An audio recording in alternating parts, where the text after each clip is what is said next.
সরস্বতী পুজোর দিন সবাইকে খেতে হয় এই একটি খাবার। শুধু খেতে হয় বললে ভুল হবে।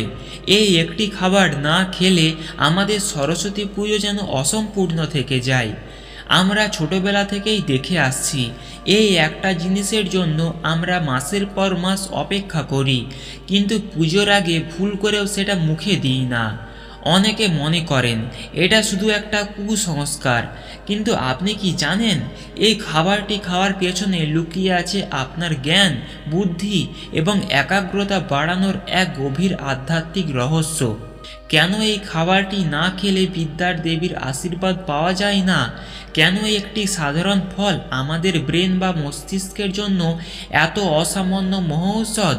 আজকের এই ভিডিওতে আমি আপনাদের বলবো সেই খাবারটির কথা এবং তার পেছনে থাকা এমন কিছু তথ্য যা শুনলে আপনি চমকে যাবেন।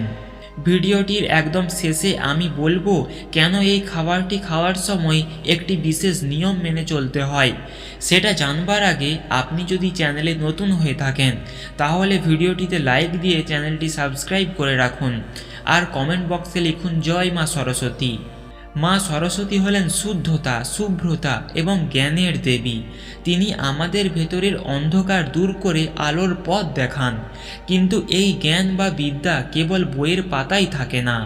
সনাতন ধর্ম আমাদের শেখায় যে জ্ঞান অর্জনের জন্য শরীর এবং মন দুটোকেই তৈরি করতে হয়।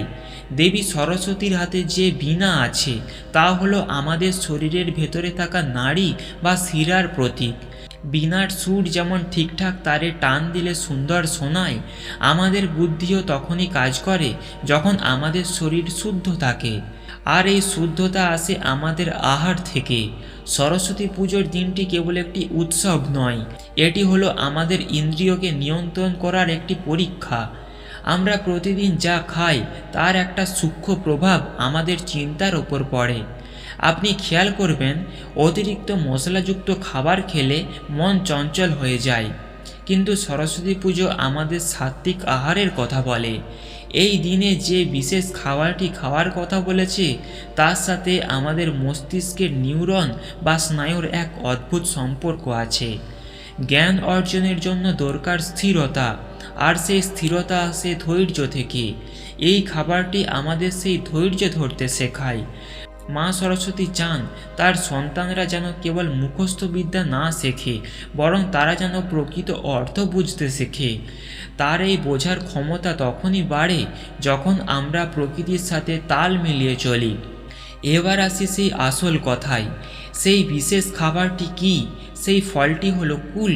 সরস্বতী পুজোর দিন কুল খাওয়া আমাদের কাছে একটা আবশ্যিক নিয়ম, কিন্তু কেন এই কুলকে এত গুরুত্ব দেওয়া হয়েছে?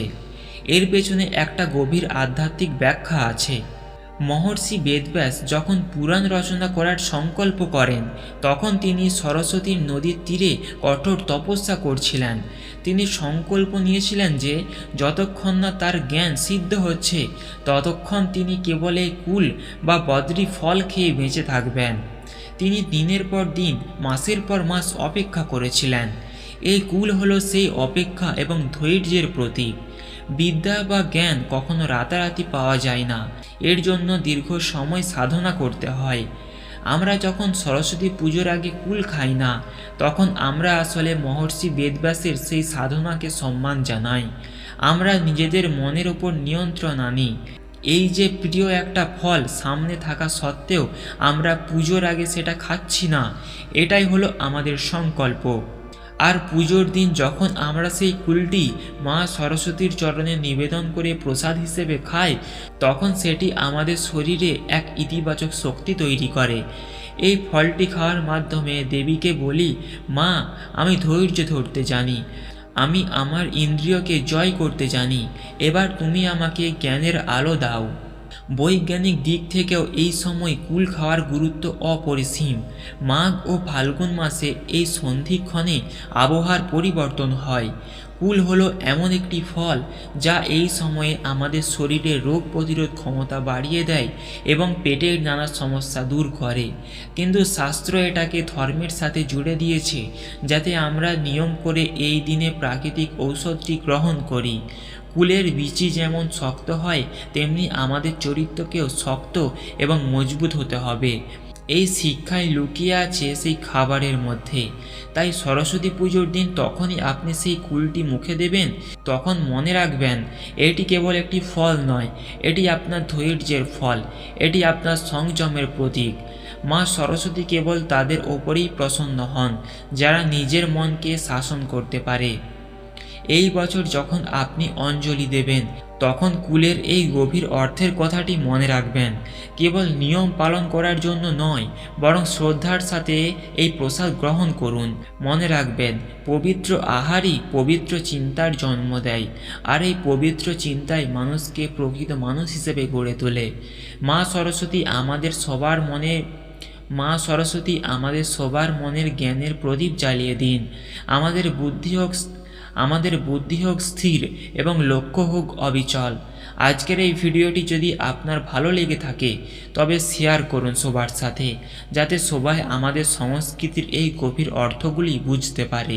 ভালো থাকুন, সুস্থ থাকুন। জয় মা সরস্বতী।